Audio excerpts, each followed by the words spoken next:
Salatullah salamu. Alhamdulillah wassalatu wassalamu ala Rasulillah wa ala alihi wa sahbihi wa mawalah wa la hawla wa la quwata illa billahi wa ba'du. Alhamdulillah, di malam hari ini kita bisa duduk kembali di Masjid Nidaul Ilmi Tanjung Riau Sekupang. Tak lupa salawat dan juga salam kita hadiahkan kepada Rasul kita Nabi besar Muhammad sallallahu alaihi wa ala alihi wasallam. Hadirin dan hadirat yang dimuliakan Allah Subhanahu wa taala, tema malam ini adalah tema nasihat. Nasihat dan juga risalah kepada orang-orang yang mereka menunda-nunda untuk bertobat.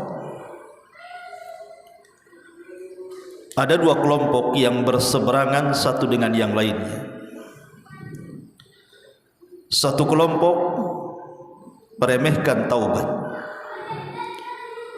bahkan terkesan mengatakan, saya akan bermaksiat kepada Allah Azza wa Jal, setelah itu saya akan bertobat. Dan itu yang banyak di masyarakat, atau boleh jadi mungkin terpikir oleh kita, saya akan maksiat, saya akan berzina, saya akan minum khamar, saya akan berjudi, saya akan melakukan maksiat ini dan itu, dan selepas itu semua saya akan bertobat. Itu satu sisi. Di sisi lain, ada orang-orang yang justru merasa bahwa dosanya tidak akan diampuni. Mungkin dia terpikir dosanya terlalu besar, sehingga syaitan datang memberikan was-was kepadanya dan mengatakan bahwa dosamu teramat sangat besar. Buat apa kau bertobat? Tidak malu kau kepada Allah Azza wa Jalla?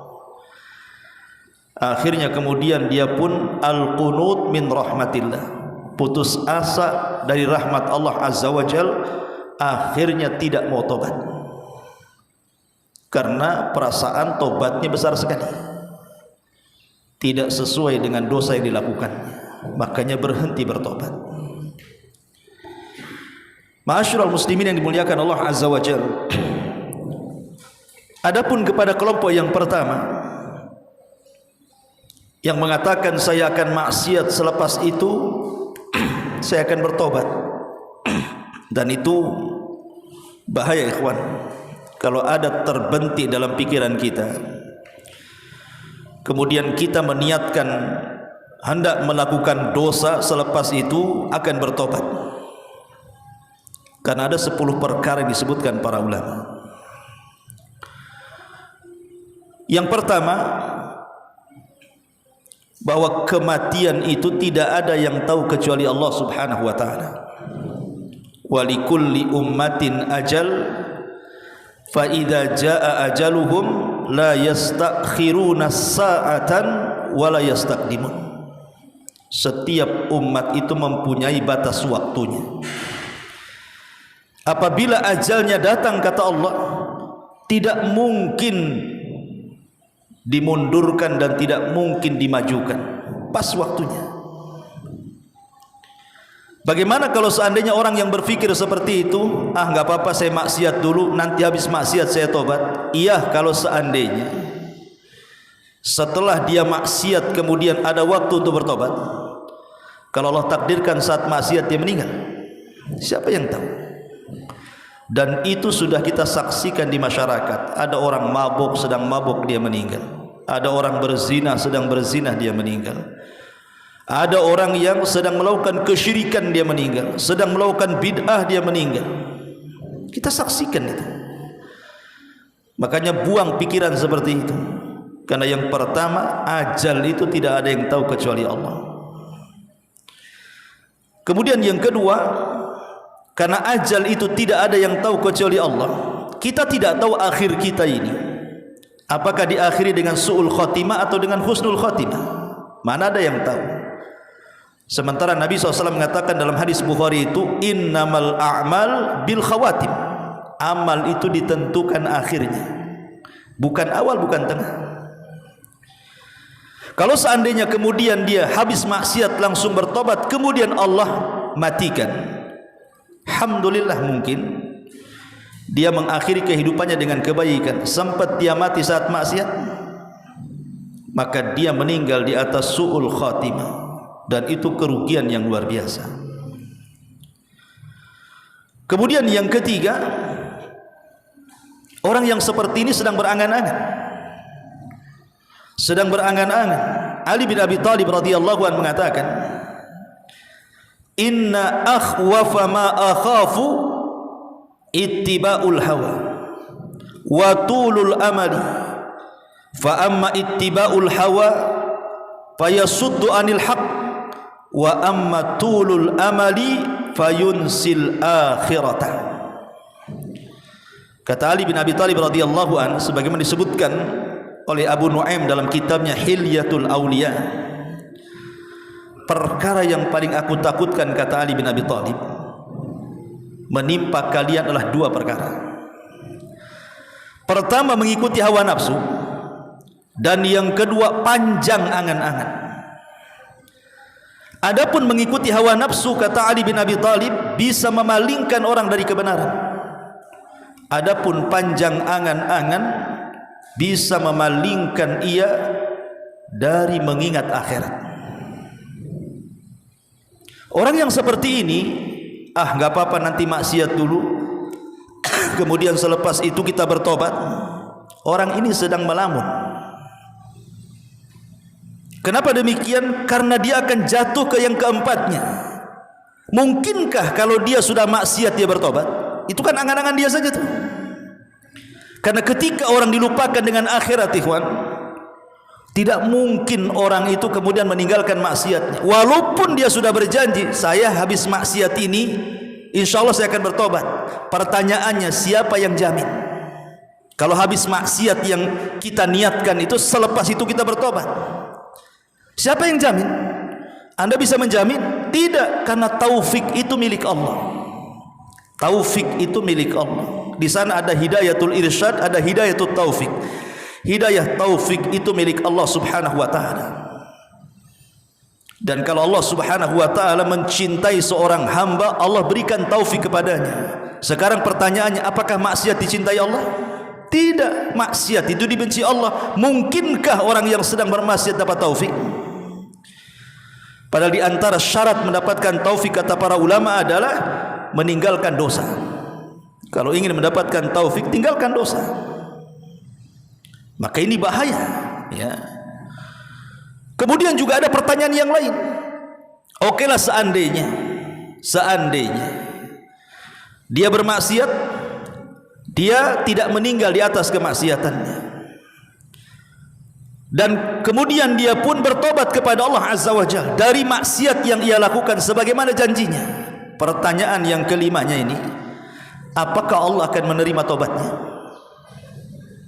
Apakah Allah akan menerima tobatnya? Padahal syarat tobat itu ada 4. Pertama, al-iqla'ani dzambi, melepaskan semua dosa yang pernah dilakukannya. Yang kedua, an-nadamu ala ma fat, menyesal karena dosa yang sudah dilakukannya. Kemudian yang ketiga, al-azmu ala adamil audati ilaih, betul-betul berazam, berniat untuk meninggalkan dan tidak akan kembali kepada dosa yang dilakukannya. Dan yang keempat, kalau berkaitan dengan orang lain, tentu dikembalikan haknya. Tapi di sini ada kalimat an-nadam, menyesal. Betul enggak ketika tobat dari dosa itu Anda menyesal? Apakah kita akan menyesal setelah kita berzina, meminum khamar, berjudi, atau melakukan hal-hal yang lain dari perbuatan dosa itu, kemudian saat bertobat kita betul-betul menyesal? Tidak. Karena maksiat yang Anda lakukan itu sudah direncanakan masalahnya. Lain dengan orang yang tidak terencana, mungkin terkalahkan hawa nafsunya, akhirnya melakukan maksiat, kemudian langsung bertobat. Kemudian yang nomor 6 ini juga yang perlu dikhawatirkan. Ingat, dosa itu biasanya melahirkan dosa yang lain. Umumnya dosa itu melahirkan dosa yang lain. Sama dengan ketaatan melahirkan ketaatan yang lain. Contoh mamanya orang pinjam uang, tak sanggup bayar. Ditagih, dia bilang tak ada duit. Mulai dia berdusta. Dari tidak bayar uang sudah sampai waktunya, mulai dia berdusta. Ketika dia berdusta, mulai dia ghibah, menjelek-jeleki orang yang lagi utang, padahal dia yang berutang. Jadi dosa itu akan melahirkan yang lainnya. Makanya tidak ada yang selamat dari dosa. Orang kalau umpamanya dia meniatkan untuk melakukan dosa, apakah menjamin setelah melakukan satu dosa yang diniatkan itu setelah itu bertobat? Jangan-jangan dari dosa yang pertama yang Anda niatkan itu lahir dosa kedua, ketiga, keempat, kelima. Siapa yang tahu? Maka jangan terbentik pikiran, nggak apa-apa maksiat dulu nanti bertobat. Dosa itu melahirkan dosa yang lain. Makanya Allah Subhanahu wa taala mengatakan apa? Fa amma man bakhila wastaghna wa kadzdzaba bil husna fasanuyassiruhu lil usra. Ulama tafsir mengatakan fasanuyassiru lil usra itu maksudnya sudah mudah jalan maksiatnya, Allah mudahkan lagi maksiatnya. Orang kalau sudah berbuat maksiat, dia akan terus berbuat maksiat, akhirnya Allah tutup dengan kemaksiatannya. Karena orang itu diwafatkan sebagaimana kebiasaan hidupnya. Kemudian yang bertujuh, Imam Ibnul Qayyim rahimahullah ta'ala mengatakan bahwa orang yang mengatakan seperti itu hakikatnya dia mu'anid. Mu'anid itu orang yang sedang menentang Allah Azza wa Jalla. Perhatikan kata-kata beliau. Wa katsirun minal juhal i'tamadu ala rahmatillahi wa afwihi wa karamihi wa dhayya'u amrahu wa nahyahu wa nasu annahu syadidul iqabi wa annahu la yuraddu ba'suhu anil qaumil mujrimin wa man i'tamada 'alal afwi ma'al israri 'ala dzambi fa huwa kal mu'anid, kata Imam Ibnul Qayyim. Lihat, bagus sekali perkataan beliau. Kebanyakan orang jahil, orang bodoh, kata Ibnul Qayyim itu, i'tamadu 'ala rahmatillah, terkadang mereka hanya menyandarkan kepada kasih sayang Allah, maafnya dari Allah dan kemurahan Allah. Kemudian setelah itu dhayya'u amrahu wa nahya, karena dia pikirkan Allah Maha Pengampun, Allah itu Maha Pemaaf, Allah Maha Pemurah, kapan-kapan pun kita minta ampun pasti Allah maafkan. Ketika kemudian keyakinan ini lebih besar, menyandarkan kepada rahmat dan kasih sayang Allah itu, dengan itu terkadang dia dilalaikan. Akhirnya mereka melalaikan perintah dan larangan Allah Azza wa Jalla, lupa bahwa Allah juga syadidul iqab, kalau sudah mengazab keras azabnya. Lupa kalau Allah juga kalau sudah mengirim bencananya pasti tidak akan ada yang mengelak dari orang-orang berbuat dosa itu. Maka barang siapa, kata Ibnul Qayyim ini, i'tamada, bersandar alal afwi, kepada kemurahan Allah, bahwa Allah itu Maha Pengampun, ma'al israf, disertai dengan terus-menerusnya dia berbuat dosa, ala dzambi fahuwa kal mu'adid, itu sama orang ini sedang menentang Allah Azza wa Jalla. Orang itu jangan melihat satu sisi Allah itu Maha Pengampun, di sisi lain juga harus lihat Allah itu kalau menurunkan azab syadidul iqab, keras azabnya. Makanya ketika sebagian ahli tafsir mentafsirkan ayat ya ayyuhal insan ma gharraka bi rabbikal karim, wahai manusia, kenapa engkau terpedaya atau tertipu sehingga engkau berbuat jahat kepada Rabb semesta alam ini? Sebagian ahli tafsir mengatakan, kenapa manusia itu suka berbuat dosa dan memudah-mudahkan dosa? Kenapa coba? Alasan terkuatnya, kata ahli tafsir, bahwa karena terlampau menyandarnya manusia kepada rahmat Allah Azza wa Jalla. Ya tadi, Allah kan Maha Pengampun, Maha Penyayang, Maha Pemurah, Maha Pemaaf, kapan-kapan pun berbuat dosa kemudian tobat pasti Allah terima. Akhirnya karena itu yang dipegang, lupa dia bertobat. Ini yang nomor 7. Yang nomor 8, orang yang seperti ini mengatakan, nggak apa-apa saya maksiat, habis maksiat nanti saya tobat. Dia sebenarnya merasa aman dari makar Allah. Dia sedang merasa aman dari makar Allah subhanahu wa ta'ala. Ingat Allah mengatakan dalam surah Al-A'raf 99, afa aminu makrallah fala ya'man makrallah illal qaumul khasir. Apakah mereka aman dari makar Allah? Tidaklah orang yang aman dari makar Allah kecuali orang itu rugi. Siapa yang tahu ketika Anda maksiat Anda aman-aman saja? Siapa yang tahu? Tidak ada yang tahu. Tidakkah kita lihat kaum-kaum yang dihancurkan oleh Allah sebelum Nabi SAW, kaum Ad, kaum Thamud, kaum Saleh, kaum Sodom, kaum macam-macam kaum para nabi sebelum Rasul SAW. Kenapa mereka sampai dihancurkan? Karena mereka merasa aman dari makar Allah. Mereka dihancurkan di atas kemaksiatan mereka.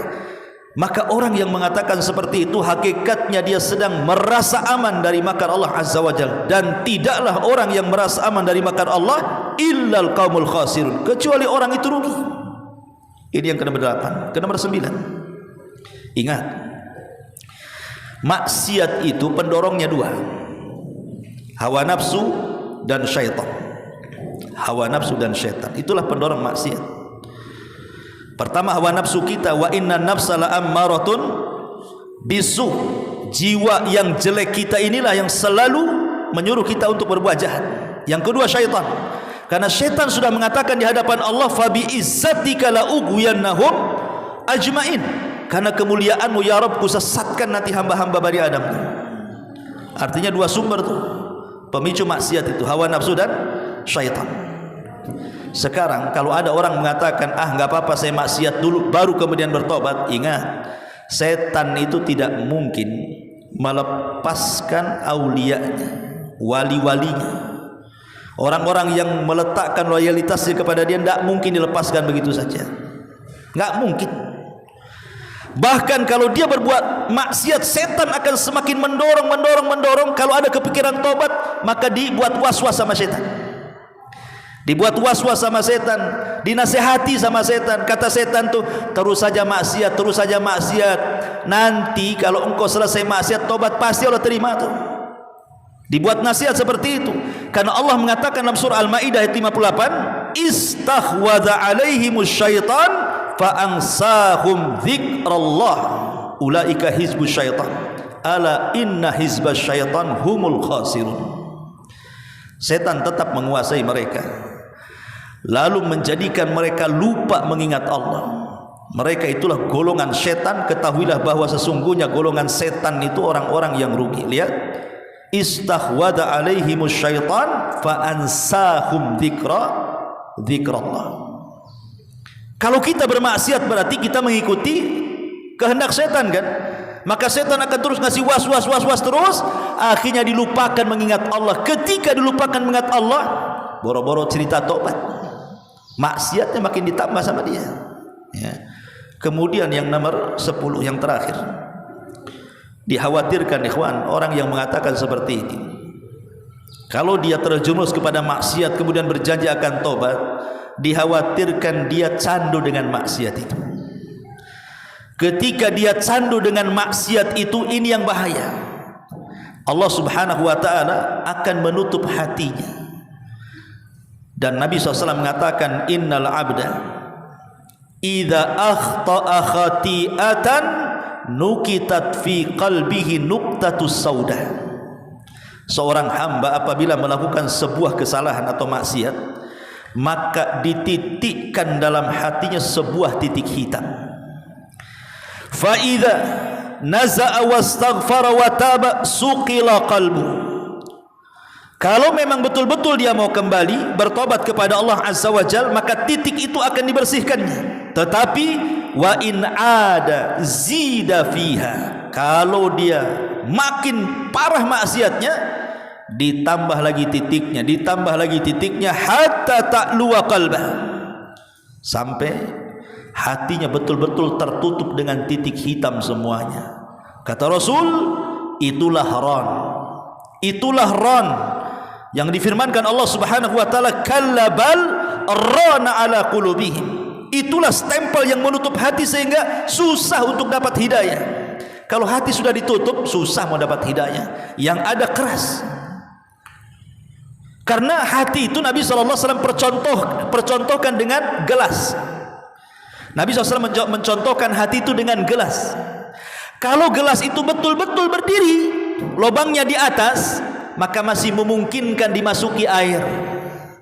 Tapi kalau gelas itu ditutup, dijungkirkan, yang lubangnya di bawah, yang pantatnya di atas, walaupun dicucuri air 1 galon pun tidak akan masuk ke dalam gelas. Macam mana cara masukkannya? Gelasnya terbalik. Maka hati seorang yang beriman seperti gelas yang lubangnya di atas. Hati ahli maksiat itu seperti gelas yang ditumpahkan ke bawah. Kata Nabi SAW, tu'radul fitan alal qulubi kal hasiri udan udan, fa ayyu qalbin ushribaha nukitat fihi nuqtatus sauda, wa ayyu qalbin anqaraha nukitat fihi nuqtatu bayda, hatta tasira ala qalbaini ala abyad mithla as-safa, fala tadurruhu fitnatun ma damatis samawati wal ard, wal akhar aswad murbadan kal quzi muzahhiyan la ya'rifu ma'rufan wa la yunkiru munkaran illa ma ushriba min hawa. Kata Rasul, fitnah akan dipaparkan pada hati manusia bagaikan tikar yang dipaparkan secara tersusun. Mana-mana hati yang dihinggapi oleh fitnah, niscaya akan terletak padanya bintik-bintik hitam. Begitu juga manapun hati yang tidak dihinggapi, maka akan terlekat padanya bintik-bintik putih. Kata Nabi SAW, kalau dia tidak maksiat, maka hatinya akan diputihkan. Kalau dia maksiat, hatinya akan dihitamkan. Kemudian sehingga ketika itu hati terbelah menjadi 2. Hati terbelah menjadi 2. Sebagian menjadi putih bagaikan batu licin yang tidak lagi terkena bahaya fitnah selama langit dan bumi masih ada. Sedangkan sebagian yang lainnya menjadi hitam keabu-abuan seperti bekas tembaga berkarat. Tidak seperti bekas tembaga berkarat, kal quzi muzahhiya, seperti gelas yang ditelungkupkan. Apa kata Rasul? Kal quzi muzahhiya, seperti gelas yang ditelungkupkan, mana ada lubangnya. Kalau seandainya dimasuki apapun tidak akan masuk ke dalam gelas itu. Itulah hati yang keras, hati yang hitam tuh. Mau dinasihati apa saja, dengar Quran mental, dengan zikir mental, dengan nasihat mental, semua mental, nggak ada yang masuk. Seperti gelas tertelungkup tuh. Macam mana mau dimasukin air? Hidayah akan jauh, nasihat akan jauh. Maka Rasul mengatakan, la ya'rifu ma'rufan wa la yunkiru munkaran. Kalau sudah hati seperti gelas tertutup, kata Rasul, maka dia sudah tidak memandang yang ma'ruf itu ma'ruf, yang mungkar itu mungkar. Yang ada adalah mengerjakan yang mungkar dan menjauhi yang ma'ruf. Kenapa? Illa ma ushriba min hawa, dikarenakan dia atau hawa nafsunya sudah menyerap dosa itu. Naudzubillah. Ma'asyiral muslimin yang dimuliakan Allah Azza wa Jalla, maka ini nasihat 10 nasihat kepada orang yang terpikir ingin berbuat dosa. Habis itu kita bertobat. Seorang mukmin, kata Rasul, innal mu'min yaradunubahu ka'annahu qa'idun tahta jabal. Seorang mukmin itu kalau melihat dosa seperti dia duduk di bawah gunung yang besar. Ya khafu an yaqa alaihi, dia takut kalau gunung-gunung itu sewaktu-waktu meletus dan menimpa dia. Coba bayangkan, kemarin ada gunung yang meletus negeri kita. Gunung apa tuh? Di Medan tuh.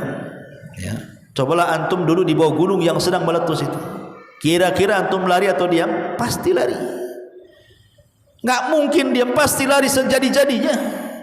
Itulah seorang mukmin kalau melihat dosa itu seperti dia akan ditimpa gunung, maka lari sejadi-jadinya. Tapi lihat kata Rasul, wa innal fajir yara dzunubahu kadzubab marra ala anfi. Tapi orang fasik, orang fajir, ahli maksiat, dia melihat dosa itu kayak lalat terbang kemudian hinggap di hidungnya, kemudian ditepis terbang lagi, tapi nanti sebentar datang lagi, ditepis lagi, sebentar datang lagi. Itulah orang fajir, taubatnya sebentar, maksiatnya terus. Habis maksiat, aduh kenapa saya maksiat? Besok maksiat lagi. Kenapa saya maksiat? Besok maksiat lagi. Begitulah meremehkan dosa. Ma'asyiral muslimin yang dimuliakan Allah Azza wa Jalla. Tetapi walaupun demikian, tetap pintu tobat itu ada. Ini nasihat ke kelompok yang pertama. Nasihat ke kelompok yang kedua, terbalik daripada kelompok yang pertama. Kalau kelompok pertama kan meremehkan tobat namanya, meremehkan tobat. Ini kelompok kedua ini terbalik, takut tobat. Dia ingin tobat tapi takut. Kenapa dia takut tobat? Karena merasa dosanya sudah membumbung ke langit, dosanya sebesar bumi, merasa bahwa dosanya banyak sekali, sehingga dia takut untuk bertobat. Karena setan datang ngasih was-was, sehingga was-was setan membawa kepada al-qunut min rahmatillah. Al-qunut min rahmatillah, putus asa dari rahmat Allah. Tidak mungkin saya diterima tobatnya, dosa saya sudah terlampau banyak. Akhirnya orang ini tak mau tobat. Ingat, Allah Subhanahu wa ta'ala mengatakan dalam Al-Quran, ayat yang masyhur. Allah Subhanahu wa ta'ala mengatakan tentang larangan seseorang itu al-qunut min rahmatillah. Ya ibadiyalladzina asyrafu ala anfusihim la taqnatu min rahmatillah innallaha yaghfiru dzunuba jami'a. Wahai hamba-hamba Allah yang kalian sudah melampaui batas, asrafu ala anfusihim, melampaui batas kepada diri-diri mereka, la taqnatu min rahmatillah, jangan putus asa dari rahmat Allah. Kenapa? Innallaha yaghfiru dzunuba jami'a, karena Allah menghapus semua dosa. Sebesar apapun dosa, hatta syirik sekalipun, kalau dia bertobat kepada Allah, tidak ada yang mustahil bagi Allah mengampuni dosa kita. Karena sebagian para ulama mengatakan orang yang putus asa dari rahmat Allah itu dosanya lebih besar dari dosa itu sendiri.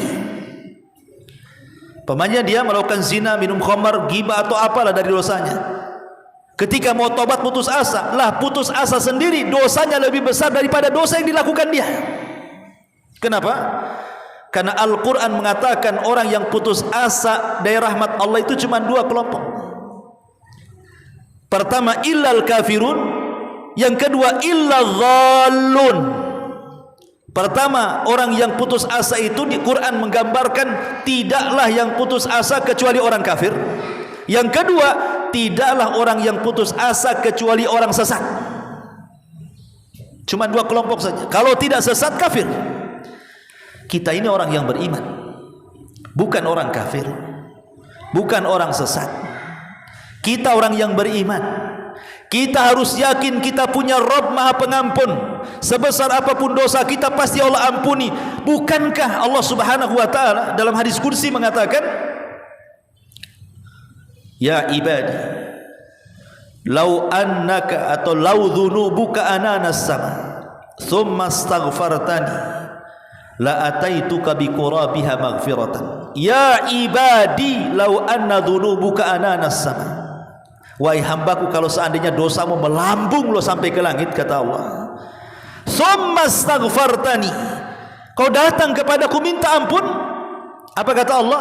Ghafartu laka ala ma kana minka wala ubali, saya akan ampuni semua dosamu dan saya tidak peduli mau berapapun dosamu.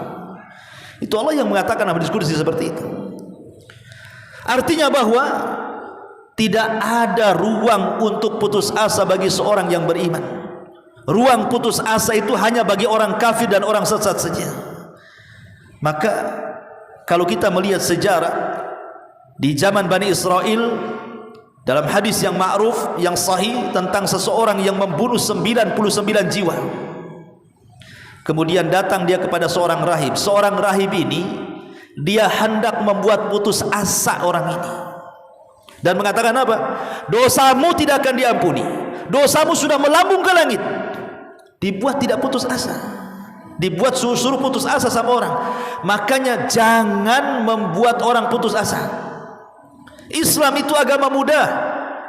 Islam itu agama yang tidak membuat orang lari, buat orang itu senang, jangan buat orang putus asa.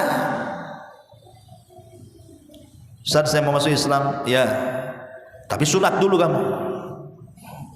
Takutlah dia sunat. Tak jadilah Ustaz, katanya. Saya sudah 70 tahun mau sunat pakai apa, katanya. Tak jadi masuk Islam. Banyak orang yang tak mau masuk Islam gara-gara takut sunat. Seorang ustaz jangan melarikan orang. Masuk dulu, syahadat dulu, biarkan dulu. Ajarkan Islam, lama-lama sudah paham nanti sunat sendiri, enggak perlu disuruh. Yassiru wala tu'assiru, basyiru wala tunaffiru. Mudahkan, jangan kau buat lari. Senangkan, jangan kau persulit orang itu. Mudahkan. Islam ini agama mudah. Kalau ada orang datang kepada kita meminta fatwa kepada kita karena banyaknya dosa, maka tanamkan kepada dia, jangan putus asa dari rahmat Allah. Jangan seperti rahib ini nasihati orang yang membunuh 99 jiwa. Dosamu sudah membumbung ke langit, tak mungkin kau diterima, katanya. Marah dia, dibantai pula si rahib ini, genap jadi 100 jiwa. Barulah dia datang kepada seorang alim, betul-betul alim, baru dia ngasih solusi. Kalau engkau ingin tobat, di sana ada kampung semua orang soleh. Datang kau ke situ, beramalah seperti amalan mereka. Mudah-mudahan Allah menerima tobatmu. Berangkat dia. Di tengah jalan pula Allah takdirkan nyawa dia tak tertolong, meninggallah di tengah jalan. Belum sampai ke kampung itu, malaikat azab dengan segera datang mencabut, mau mengambil nyawanya dan mengatakan itu milik saya. Dia sudah membunuh 100 jiwa. Malaikat rahmat datang dan mengatakan itu ruh milik saya, karena dia sudah ada keinginan tobat. Rebutan tuh dua malaikat itu. Akhirnya Allah mengutus satu malaikat penengah dan mengatakan, gini saja, kalian gak usah ribut. Kisu bainal ardaini. Sekarang ukur saja di antara dua bumi itu, lebih dekat kemana? Ke kampung tempat dia akan bertobat, ataukah lebih dekat kepada seorang alim yang ia bertanya di situ? Kalau lebih dekat ke kampung yang akan bertobat, masukkan dia ke surga. Tapi kalau dia lebih dekat kepada sang alim, berarti masih jauh dari kampung itu, masukkan dia ke neraka. Diukurlah itu, dari tempat dia mati ke kampung yang akan dituju, dengan ke tempat alim dia bertanya. Subhanallah, sebenarnya dia itu tidak jauh dari orang alim meninggal. Artinya secara jarak lebih dekat kepada orang alim dibandingkan ke kampung. Tetapi rahmat Allah itu lebih luas dibandingkan murkanya. Allah lipat bumi, akhirnya didekatkan ke kampung. Coba bayangkan, harusnya dia masuk neraka karena lebih dekat kepada orang alim, kan? Tapi Allah buat bumi itu dilipat sehingga didekatkan ke kampung orang alim itu. Maka yang beraksi apa? Malaikat rahmat. Itulah yang Allah Subhanahu wa taala katakan, inna rahmati sabaqat ghadabi. Sesungguhnya rahmatku lebih luas dibandingkan kemurkaanku. Makanya kenapa pintu sorga lebih banyak dibandingkan pintu neraka? Pintu neraka berapa? 7. Pintu sorga 8. Kenapa dilebihkan satu pintunya? Kenapa tidak sama saja? Pintu neraka 7, pintu sorga 7. Kenapa pintu neraka 7, pintu sorga pula 8? Ketika Allah tambah pintu sorga dari 7 ke 8, melebihi pintu neraka, Allah ingin menunjukkan bahwa rahmatnya lebih luas dibandingkan murkanya. Rahmatnya lebih luas dibandingkan murkanya. Karena semua kita, saya, antum, bahkan Nabi sekalipun, mereka masuk surga bukan karena amalannya. Bukan karena amalannya. Kalau seandainya antum hidup mulai dari brojol bayi sampai antum mati, kemudian sujud tak bangun-bangun, antum jadikan semua hidup antum sekali sujud kepada Allah, itu tidak bisa untuk mensyukuri nikmat Allah. Belum sanggup untuk mensyukuri nikmat Allah. Inilah kata-kata dalam surah Al-Abasa wa Tawalla, kalla lamma yaqdi ma amarah. Kalla lamma yaqdi ma amarah. Sehebat apapun manusia beribadah kepada Allah Azza wa Jalla, tetap saja dia belum mampu menyempurnakan perintah Allah. Sehebat apapun antum, sehebat apapun kita beribadah, anggaplah kita tidak berbuat maksiat, tetap kita ini belum sanggup untuk melaksanakan perintah Allah. Jangan kita, malaikat nanti pada hari kiamat mengatakan apa? Subhanak ma abadna haqqa ibadatik. Maha suci Engkau ya Rabb, kami belum bisa beribadah dengan sungguh-sungguh kepada-Mu. Makanya saya nasihatkan, tobat itu tidak mesti karena dosa. Tobat itu tidak mesti bukan karena dosa. Orang yang tidak berdosa saja harus diperintahkan tobat. Antum pikir tobat itu kalau habis maksiat kemudian tobat? Tidak. Perintah tobat ini umum, baik antum bermaksiat atau tidak bermaksiat tetap bertobat. Mana dalilnya? Dalilnya Nabi SAW. Nabi SAW, ikhwan, setiap hari dia baca istighfar itu sampai 70 kali, dalam riwayat sampai 100 kali. Itu Nabi. Astagfirullah, astagfirullah, astagfirullah sampai 100 kali Nabi. Pertanyaannya, Nabi punya dosa? Nabi berbuat dosa? Tidak. Ini menunjukkan bahwa istighfar itu meminta tobat tidak harus kita sedang maksiat, tapi tobat itu bagi yang tidak maksiat pun tetap dianjurkan. Saya contohkan. Nabi Ibrahim alaihi salatu wassalam, dia berdoa kepada Allah setelah membangun Ka'bah, Rabbana taqabbal minna, ya Allah terimalah amalan saya ketika dia selesai bangun Ka'bah dengan Ismail itu. Pertanyaannya, yang memerintahkan membangun Ka'bah siapa? Allah. Ya. Yang dibangun apa? Rumah Allah. Yang memerintahkan membangun Allah. Yang dibangun rumah Allah atas perintah Allah. Ya jelaslah diterima kan. Oh, yang merintahkan Allah dan itu juga rumah Allah. Kenapa Ibrahim masih mengatakan, ya Allah terimalah persembahanku ini, padahal yang merintahkan Allah dan yang dibangun juga rumah Allah? Ya pasti diterimalah. Tapi Ibrahim tetap mengatakan, Rabbana taqabbal minna, ya Allah terimalah Ka'bah ini, padahal Allah yang memerintahkan, yang dibangun juga rumah Allah. Artinya tidak mesti orang bertobat itu harus berbuat dosa dulu. Walaupun kita tidak berbuat dosa, tetap aja kita harus bertobat, gitu maksudnya, supaya kita tidak terjerumus kepada kemaksiatan, karena hati manusia itu mudah dibolak-balik Allah. Makanya doa yang selalu dibaca Rasul itu apa? Ya muqallibal qulub, tsabbit qalbi ala ta'atik.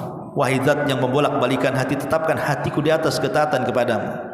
Ummu Salamah radhiyallahu anha bertanya kepada Rasul, Rasul, kenapa kau selalu baca doa itu? Ya muqallibal qulub tsabbit qalbi ala dini. Ya muqallibal qulub tsabbit qalbi ala taati. Kenapa kau asih baca doa itu saja?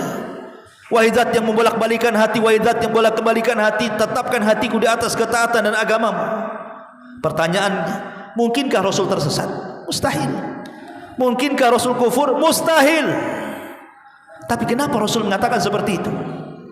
Kemudian Rasul memberikan jawabannya. Ingat wahai Ummu Salamah, hati manusia itu, hati saya, hati kamu, hati semua manusia itu ada di genggaman Allah. Allah suka-suka membolak-balikan hati. Bisa saja paginya beriman, malamnya kafir. Malamnya beriman, paginya kafir. Yumsi mu'minan wa yusbih kafiran. Yusbih mu'minan wa yumsi kafiran. Itu dalam hadis seperti itu. Nanti di akhir zaman itu ada orang paginya beriman, malamnya pula kafir. Malamnya beriman, paginya pula kafir. Itu akan terjadi di akhir zaman seperti itu. Kenapa? Karena yang membolak-balikan hati itu bukan kita tapi Allah. Makanya kenapa kita disuruh istighfar, istighfar, istighfar terus itu? Supaya hati kita tetap istiqomah. Dan ketika kita istiqomah, itulah jalan taufik. Dan ketika diberikan taufik, itulah jalan kebaikan. Karena Allah kalau sudah mencintai hambanya, pasti Allah akan berikan taufik. Dan taufik itu didapat karena senantiasa bertobat kepada Allah subhanahu wa ta'ala. Ma'asyiral muslimin yang dimuliakan Allah subhanahu wa ta'ala, Umar bin Abdul Aziz disebutkan oleh Imam Ibn Rajab Al-Hambali dalam kitabnya Jami' Al-Ulum Al-Hikam. Perkataan Umar bin Abdul Aziz, apa kata beliau? Ayyuhan nas, man alamma bi dzambin falyastaghfirillah wal yatub, fa in ada falyastaghfirillah wal yatub, fa in ada falyastaghfirillah wal yatub, fa innama hiya khataya mutawwaqatun fi a'naqir rijal wa innal halaq fil israri 'alaiha. Apa kata Umar bin Abdul Aziz? Ini nasihat baik sekali. Wahai manusia, kalau memang anda ini sedang dilumuri dosa, segera istighfar, segera tobat. Kemudian balik lagi melakukan dosa, maka segera istighfar, kemudian tobat. Kemudian balik lagi melakukan dosa, segera istighfar dan segera tobat. Kata beliau, karena sesungguhnya kesalahan itu hanya sesuatu yang menjadi beban manusia, yang beban itu bisa dihilangkan dengan istighfar, dengan bertobat. Tetapi hancurnya manusia itu ketika dia terus menerus melakukan perbuatan dosa dan tidak diselingi dengan tobat. Dari sini kata para ulama, kalau bisa, manusia ini kan tidak mungkin lepas dari dosa. Mustahil manusia itu lepas dari dosa, karena tidak ada manusia yang datang menghadap Allah pada hari kiamat kecuali ada dosa pada dia. Tidak ada manusia yang datang kepada Allah bersih dari dosa itu, mustahil. Semua orang yang datang kepada Allah pasti punya dosa, sedikit atau banyak, kecil atau besar. Karena setiap Bani Adam itu khata', pasti melakukan kesalahan. Wa khairul khata'ina tawwabun, dan sebaik-baik orang yang berbuat salah itu kan tobat, kata Rasul. Makanya kata para ulama, karena kita sudah tahu bahwa kita tidak mungkin lepas dari dosa, tetapi ulama mengatakan kalau bisa setiap kita melakukan dosa langsung tobat. Walaupun harus kemudian terjerumus kepada dosa yang sama, nggak apa-apa, tapi nanti tobat lagi, tobat lagi, tobat lagi. Jangan ditumpuk. Kapan lu tobat? Nunggu haji Pak Ustadz. Nah, itu numpuk-numpuk dosa namanya. Jangan ditumpuk-tumpuk dosa itu. Makanya Umar bin Khattab mengatakan tidak ada dosa kecil kalau dilakukan terus-menerus jadi besar, dan tidak ada dosa besar kalau digempur dengan istighfar, kata Umar. La sighirata mal istimrar wala kabirata ma'al istighfar. Tidak ada dosa kecil kalau dikumpul-kumpul besar, dan tidak ada dosa besar kalau terus digempur dengan istighfar. Allah takdirkan kita habis gibah dosa besar, astagfirullah, baru 1 jam gibah lagi, astagfirullah. Begitu. Selingi setiap umpamanya kita melakukan dosa itu, jangan lupa istighfar, kemudian berjanji tidak akan kembali. Kalau seandainya Allah takdir terulang lagi, yaitu tabiat manusia terulang dosa. Tapi maksudnya jangan ditumpuk-tumpuk dosa itu, kalau bisa diselingi dengan tobat dan istighfar. Kenapa demikian? Ya tadi 10 perkara tadi yang kita sudah bahas. Khawatir kalau ditumpuk hanya janji mau tobat, serupanya tak bertobat. Yang lucunya lagi, saya nunggu haji Pak Ustadz, betul-betul Allah hajikan dia. Habis haji tak sholat, tak zakat, tak puasa. Katanya tobatnya habis haji. Kok habis haji makin parah kamu? Iya, kan orang haji itu kalau pulang seperti bayi yang dilahirkan. Saya kan tidak punya dosa lagi. Kalau saya berbuat dosa ya dihitung 1. Ya. Yang lebih parah, kenapa kok tak sholat? Sholat di Masjidil Haram itu 1 kali sholat sama dengan 100.000 kali sholat. Berarti kalau saya sholat maghrib di sana di Masjidil Haram itu sebanding dengan 100.000 kali sholat maghrib di Masjid Nidaul Ilmi. Jadi saya tak perlu sholat maghrib lagi, nanti nunggu habis stok baru sholat lagi, katanya. Stok saya masih banyak, katanya. Ini kan orang gila nih. Ini orang gila yang kayak gini nih. Ya. Ma'asyiral muslimin yang dimuliakan Allah Azza wa Jalla. Itu ucapan Umar bin Abdul Aziz rahimahullahu ta'ala. Maka beliau mengatakan, wa innal halaka fil israri alaiha. Hancurnya manusia itu karena tidak mau tobat, terus-terusan melakukan dosa. Janji-janji akan tobat, janji saja, nyanyian saja, tapi tidak tobat-tobat dia. Ini kan bahaya. Makanya kata ulama ketika memberikan catatan kepada perkataan Umar bin Abdul Aziz, mengatakan apa? Annal abda la budda an yaf'ala ma qaddara alaihi minadz-dzunub. Seorang hamba memang sudah ditakdirkan pasti melakukan dosa. Tidak ada satupun hamba Allah pasti berbuat dosa. Kama qala Nabi SAW, kutiba ala ibni Adam hadduhu minaz zina fahuwa mudriku dzalika la mahala. Seorang hamba itu diwajibkan melakukan zina. Mata zinahnya memandang, telinga zinahnya mendengar, lisan zinahnya bicara, tangan zinahnya bergerak, kaki, dan begitu seterusnya. Kemudian Rasul mengatakan di akhir ayat, di akhir hadis, wa yusaddiqu dzalikal farj wa yukadzib. Nanti kemaluan yang membenarkan atau mendustakan. Artinya setiap hari kita ini kalau tidak mata kita berdosa pasti telinga. Kalau tidak telinga yang berdosa pasti mulut. Kalau tidak mulut berdosa pasti tangan. Kalau tangan tidak berdosa pasti kaki. Kalau kaki tidak berdosa pasti pikiran, angan-angan, hawa nafsu dan begitu seterusnya kan. Maka untuk menutup, kata para ulama, walakinnallaha ja'ala lil abdi makhraja mimma waqa'a fihi minadz-dzunub. Tapi walaupun demikian tetap Allah kasih jalan keluar dari dosa-dosa itu. Apa itu? Bitaubati wal istighfar. Tobat artinya meninggalkan dengan perbuatan, istighfar itu mengucapkan astagfirullah. Berarti ada dua perkara di sini, lisan dan perbuatan. Lisannya astagfirullah, perbuatannya tinggalkan. Nggak mungkin lagi megang botol mabok sambil astagfirullah, astagfirullah. Botolnya masih di tangan. Nggak bisa tobat itu. Tobat itu buang tuh botol itu, benci kalau lihat botol itu mau muak rasanya. Kemudian ucapkan astagfirullah. Nah, itu yang benar tobat tuh. Makanya tobat dan istighfar itu selalu digandengkan di situ. Karena tobat itu bicara soal perbuatan, kalau istighfar itu lisan. Astagfirullah, astagfirullah. Ya, subhanallah bihamdika, asyhadu an la ilaha illa anta astaghfiruka wa atubu ilaik. Allahu ta'ala. Assalamualaikum warahmatullahi wabarakatuh.